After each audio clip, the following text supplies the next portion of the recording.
So tell me about your earliest memories here in the pipe shop. Oh, I started back here when I was about 12 years old. My father taught me how to make pipes and repair pipes, and been working here ever since. And when I retired, I became partners with him, and after he passed away at 106 months old, I kind of took over and was 95 years in business trying to make 100. Isn't that something? Now, Yes, so sir. you started here, but you chose law enforcement, Yes, sir. moonlighted here. Yep. What's the story about law enforcement? Oh, that's a long story. I didn't like the way I was treated by a police officer when I was a kid, so I decided I was going to become one and try to be a better one. I worked with you, and I can tell you, you were a great person, a great mentor. You were an awesome cop. Thank you.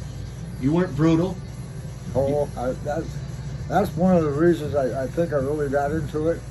I didn't like what I see how they handled things, and I thought it should be a lot better way of doing things. And so that's one reason I really wanted to get into it, and I got into it, and I really just loved it. I really.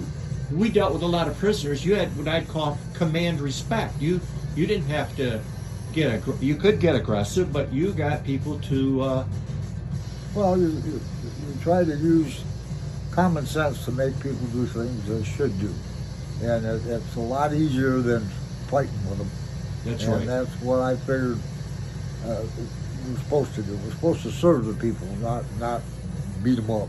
You were a servant. There's no question about that. I'm going to come back here.